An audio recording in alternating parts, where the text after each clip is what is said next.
তোমার কোনো এক বন্ধু যে তোমার চেয়ে কম জ্ঞানী, কম পড়াশোনা করে, কিন্তু দেখা যায় পরীক্ষার শেষে সে মার্ক তোমার চেয়ে বেশি পায়। কেন পায় তুমি হয়তো নিজেও বোঝো না, কিন্তু আমি তোমাকে আজকে বলবো যে কেন তার চেয়ে বেশি জানার পরেও, তোমার ওই বন্ধুর চেয়ে ভালো কনসেপ্ট থাকার পরেও তুমি মার্কটা কম পাচ্ছ। বিশ্বাস হচ্ছে না আমার কথা? তাহলে খান স্যারের কথাটা শোনো। वो फॉर्मेट देखना चाहता है, तुम क्या दिखाना चाहते हो? ज्ञान। अरे वो देख रहा है फॉर्मेट, तुम दिखाओ ज्ञान। ইংলিশ রাইটার্স পেজের পক্ষ থেকে সবাইকে স্বাগতম জানাচ্ছি। আমি সিয়ামাল ওয়ালিদ। আজকের এই ভিডিওতে আমি কথা বলবো এমন 4টা কারণ নিয়ে, যে 4টা কারণে তোমার পরীক্ষার মার্ক কম আসে সব ঠিকঠাকভাবে লেখার পরেও, এবং এই সমস্যাগুলোর সম্ভাব্য সমাধান কি কি। এবং এই ভিডিওটা দেখার পর আমি বিশ্বাস নিয়ে বলতে পারি ইনশাল্লাহ এখন থেকে তুমিও মার্ক বেশি পাবা। তাহলে কথা না বাড়িয়ে চলো শুরু করা যাক। আমাদের প্রথম সমস্যাটা হচ্ছে ব্যাড রাইটিং, এখানে খারাপ লেখা। আমি নিজে পার্সোনালি কয়েকজন টিচারের সাথে কথা বলেছি যারা পরীক্ষার খাতাগুলো দেখেন, স্পেশালি বোর্ড পরীক্ষার। তারা আমাকে যেটা বলেছেন যে এইখানে আসলে এই ব্যাড রাইটিং বলতে ওইটাকে বোঝায় না যে তোমার লেখা খুব সুন্দর না, বরং তোমার লেখা যদি মোটামুটি পড়ার যোগ্য হয়, অ্যাভারেজ, তাও সেটাকে আমরা ব্যাড রাইটিং বলে গণ্য করব না। কথাটা বুঝতে পারছো? যদি তোমার লেখা এরকম হয় যেটা স্যার বুঝতেই পারে না, পড়তেই পারে না, তাহলে সেটাকে আমরা ব্যাড রাইটিং বলে গণ্য করব। সো যাদের লেখা অ্যাস্থেটিক কোনো সৌন্দর্য নাই, আমার মতো অ্যাভারেজ রাইটিং, তোমরা এই পয়েন্ট নিয়ে চিন্তার কোনো কারণ নাই। এখন এই ব্যাড রাইটিংয়ের মধ্যে আসলে আরও কয়েকটা ব্যাপার আছে। সেটা হচ্ছে ধরো তুমি, এটা হচ্ছে ধরো তোমার পরীক্ষার একটা খাতা, হ্যাঁ, দেখো আমাদের এই পেজের শেষ দিকে এসে, একেবারে শেষের দিকে এসে একটা প্রশ্নের অ্যান্সার শেষ হয়েছে। এখন তুমি করলা কি, তুমি এই নিচের দিক থেকে আরেকটা প্রশ্ন অ্যান্সার করা শুরু করলা। কেন ভাই? পরীক্ষার হলে কি খাতা নাই পর্যাপ্ত পরিমাণে? তোমার একটা প্রশ্নের অ্যান্সার লেখা এই পর্যন্ত চলে আসছে, তুমি রাখো না এটাকে এই পর্যন্ত। এই 2 নম্বর যে প্রশ্নটা বা পরবর্তী যে প্রশ্নটা, সেটা তুমি পরের পেজে গিয়ে অ্যান্সার করো, কোনো তো সমস্যা নাই। তুমি তো ফর্ম ফিল আপের সময় এই খাতার টাকা কিন্তু দিছো, তুমি এটা তোমার টাকা দিয়েই তোমাকে খাতা কিনে দেওয়া হচ্ছে। কথাটা বুঝতে পারছো? সো এই ভুলটা কেউ করবো না। আমি তোমাকে যে ওয়েগুলো এখন বলছি, এগুলো হচ্ছে তুমি খাতায় কীভাবে নিজেকে আরো সুন্দরভাবে প্রেজেন্ট করতে পারো সেটা। সো এখানে কেউ এসে আমাকে জ্ঞান দিতে আসবে না কাইন্ডলি, যে ভাই এভাবে লেখলে তো ভুল হয় না, আমাদের অমুক স্যার ওটা বলছে, তমুক স্যার ওটা বলছে, কোন স্যার কী বলছে, কে কী বলছে, সেটা আমার কাছে কোনো ব্যাপার না। আমি যেটা জানি বুঝি সেটাই তোমাকে বুঝাচ্ছি। আসো তাহলে এই জিনিসটা আমরা করব না, বুঝা গেছে কথাটা? এরপর আসো আমাদের সেকেন্ড যে প্রবলেমটা, সেটা হচ্ছে কাটস ইন আনসার। ভাই আমরা প্রচুর পরিমাণে কাটাকাটি করি। মানে তোমার যদি কিছু ভুল হয় তুমি করো কি, মানে কাটতে কাটতে রেখে শেষ করে ফেলো। এটা কি করে? তোমার খাতার সৌন্দর্যকে নষ্ট করে ফেলে। আর খাতাটা যে টিচার দেখেন তার ইমপ্রেশনটা শুরুতেই তোমার প্রতি খারাপ হয়ে যায়। এই একটা খাতা দেখো তো, এই যে একটা খাতা দেখো, কাটাকাটি করতে করতে কি করছে দেখো। তো এরকম যদি কাটাকুটি করে খাতার যদি সৌন্দর্য এরকম হয়, সো সে যতই জ্ঞানী আর বিধান ব্যক্তি হোক না কেন, টিচার তার প্রতি ভালো ইমপ্রেশন থাকবে না। এটা তো খুবই স্বাভাবিক একটা ব্যাপার, তাই না? তাহলে তোমার করণীয় কি? ভুল তো হতেই পারে। আমি বলবো যখন তোমার কোনো কনসেপ্ট বা কোনো পয়েন্ট লেখা লাগে, তুমি তোমার পরীক্ষার একেবারে শেষ পৃষ্ঠায় চলে যাবা, মানে খাতার শেষ পৃষ্ঠায় চলে যাবা। সেখানে গিয়ে উপরে সুন্দরভাবে লেখবা যে রাফ, রাফ লিখে শেষ একটা পৃষ্ঠায় হালকাভাবে জাস্ট ডুডল করবা, এটাকে রাফ করবা। এরপর তুমি যখন মেইন পেজে এসে লেখাটা লিখবা, এই ভুলটার হবে না।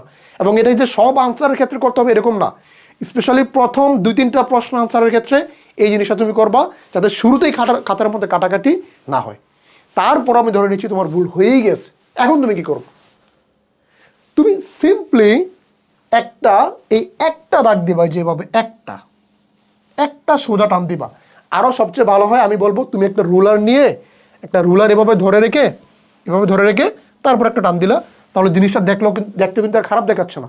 স্যারও বুঝতেছে হ্যাঁ তুমি এটা কাটা দিছো, আবার জিনিসটা এই পেজের মধ্যে কোনো ব্যাড ইমপ্রেশনও ক্রিয়েট করতেছে না। তাহলে আমরা প্রথমে এই ব্যাড রাইটিং, পাশাপাশি এই যে কাটাকাটির ব্যাপারটা, এটা সম্পর্কে জানতে পারলাম।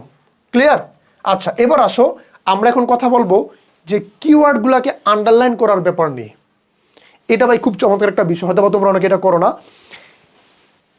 ধরো তোমার খাতাটা যে টিচার দেখতেছেন, ইনি কিন্তু তোমার খাতাটাই শুধু দেখে ব্যাপারটা এমন না, উনি তোমার মতো এরকম আর অসংখ্য শিক্ষার্থীর খাতা দেখতেছেন। তো আমি তোমাকে একটা জিনিস বলতে পারি যে কোনো স্যার আসলে প্রত্যেকটা জিনিস, মানে প্রত্যেকটা লেখা একেবারে লাইন বাই লাইন ধরে ধরে পড়েন না। উনি জাস্ট বেসিক জিনিসটা দেখেন ঠিক আছে কিনা, মার্ক উনি দিয়ে দেন। বোর্ড পরীক্ষা যেটা হয় আর কি। তো এইখানে তুমি একটা কাজ করতে পারো, তোমার যে কিওয়ার্ডগুলো আছে, ধরো তুমি একটা অ্যান্সার করলা, এই আনসারের মধ্যে গুরুত্বপূর্ণ যে শব্দগুলো আছে তুমি এগুলোকে একটু আন্ডারলাইন করে দিতে পারো, এবং অবশ্যই সেটা করবো হচ্ছে একটা পেন্সিল দিয়ে। তুমি এই যে একটা পেন্সিল দিয়ে হচ্ছে এভাবে একটা করে আন্ডারলাইন করে দিলে, যে যেমনটা আমি এখানে তোমাকে দেখিয়েছি করে। হ্যাঁ, এই যে এই জিনিসগুলো, এটা ধরো একটা গুরুত্বপূর্ণ ওয়ার্ড। তাহলে টিচার কি বুঝলেন? তাহলে তিনি যখন খাতাটা দেখবেন প্রথমেই তার চোখটা চলে যাবে এই আন্ডারলাইন করা ওয়ার্ডগুলোর দিকে, এবং উনি বুঝবেন যে না, তোমার এই ব্যাপার আসলে কনসেপ্ট ক্লিয়ার এবং তুমি সুন্দরভাবে লিখতে পারছো, কথাটা বুঝছো। এরপর আর একটা ব্যাপার হচ্ছে সিকোয়েন্সের যে ব্যাপারটা বললাম। সিকোয়েন্স মানে কি? ধরো তুমি শুরুতেই অ্যান্সার করলে 10 নম্বর প্রশ্ন, এরপরে তুমি 2 নম্বর, এরপর 8 নম্বর। এখন এটা করলে কি ভুল হবে? না, ভুল না। তোমার মার্ক কাটার কোনো নিয়ম আছে না? নাই। তাহলে আমি এটা কেন বলছি? ওই যে টিচারের ইমপ্রেশন, তুমি যত সুন্দরভাবে নিজেকে প্রেজেন্ট করতে পারতেছো তোমার মার্ক তত বেশি আসতেছে। মনে রাখবা, একটা স্যার তোমার খাতা যত দ্রুত দেখে শেষ করতে পারবে তুমি মার্ক তত বেশি পাবা। মানে কথাটা বোঝো নাই তো? স্যার যখন দেখবে যে কি সুন্দর ফরম্যাটে লেখা আছে সব কিছু, হ্যাঁ, এই একটা ভুল হলে সেখানে একটা মাত্র কাটা, গুরুত্বপূর্ণ ওয়ার্ডগুলোর নিচে একটা করে আন্ডারলাইন করা, কত চমৎকার লাগে ব্যাপারটা দেখতে। এভাবে তোমাকে যেটা বললাম যে সিকোয়েন্স মেনটেন করে লিখবা। আচ্ছা, সিকোয়েন্সটা কি? ওই যে প্রথমে তুমি 1 নং কোশ্চেন, 2 নং কোশ্চেন, 3 নং কোশ্চেন, এভাবে। না পারলে সেটা স্কিপ করবা, কিন্তু ওই উল্টা পাল্টা ওইভাবে না করারই চেষ্টা করবা, সেটা অনেক অনেক ভালো হবে তোমাদের জন্য আই থিঙ্ক। তাহলে এই যে কৌশলগুলো, এগুলো যদি তুমি একটু মানতে পারো, আমার মনে হয় না যে তোমাকে কোনো টিচার হচ্ছে পরীক্ষায় হ্যাঁ মার্ক কম দিতে পারবে বা এমন কোনো কিছু ব্যাপার হবে। এবার আসো, আরেকটা ব্যাপার হয় আমাদের যে ফরগেটিং আনসার্স, আমরা হচ্ছে আনসারগুলো ভুলে যাই। এইখানে একটা মজার জিনিস আছে ভাই। ধরো কোন একটা প্রশ্ন আসছে যার আনসার তোমার এক্সাক্ট আনসারটা মনে পড়তেছে না, তখন তুমি কি করবা? তখন তুমি এটা মাথায় রাখবা যে এই প্রশ্নটা কোন টপিক থেকে আসছে, ওই টপিকটা মনে করো। এরপর ওই টপিক থেকে তোমার মাথায় যা আসে তাই লিখে দিয়ে আসো, স্যার তোমাকে মার্ক দিবে। এবং এখানে একটা চালাকি আছে। চালাকিটা কি? তুমি আনসারটাকে লিখবা প্যারাগ্রাফ ফরম্যাটে, ওই যে পয়েন্ট করে করে লিখবে না, প্যারাগ্রাফ ফরম্যাটে একবারে মানে ঢালাওভাবে লিখে দিয়ে আসবা। তো স্যার জাস্ট দেখবে যে 2-3টা লাইন পড়লে দেখবে ও আচ্ছা, যে প্রশ্ন যা চা হচ্ছে ওই টপিকেরই লেখা লিখছো তুমি, মার্ক দিয়ে দিবে। 2 মার্ক কম আর বেশি সেটা ব্যাপার না, বাট মার্ক তুমি পেয়ে যাবা, রেদার দেন যে আমি মনে পড়ে না আমি আনসারই করলাম না। তাহলে ব্যাড রাইটিং মানে কি? হাতের লেখাটা ক্লিয়ার করে লিখতে হবে। আর ওই যে শেষের দিকে এসে একটা প্রশ্ন শেষ হলো, ওইখানে আমি আরেকটা নতুন প্রশ্ন আনসার করা শুরু করলাম, এটা আমি করব না। আমরা লেখার সিকোয়েন্সটাকে বজায় রাখবো, অযথা খাতার মধ্যে কাটাকাটি করব না। কোনো প্রশ্নের অ্যান্সার ভুলে গেলে আমরা প্রয়োজনে ওই টপিকটা শুধু লিখে দিয়ে আসবো। তুমি স্রেফ এই কয়েকটা কাজ করো, আই থিঙ্ক তোমার পরীক্ষায় মার্ক আগের চেয়ে অনেক বেশি আসবে। ভিডিওটা ভালো লাগলে যদি মনে হয় যে তুমি কিছু শিখতে পেরেছো, তোমার ফ্রেন্ডদের সাথে শেয়ার করো, মেনশন করো, আর অবশ্যই আমাদের এই পেজটাকে ফলো করে রাখো।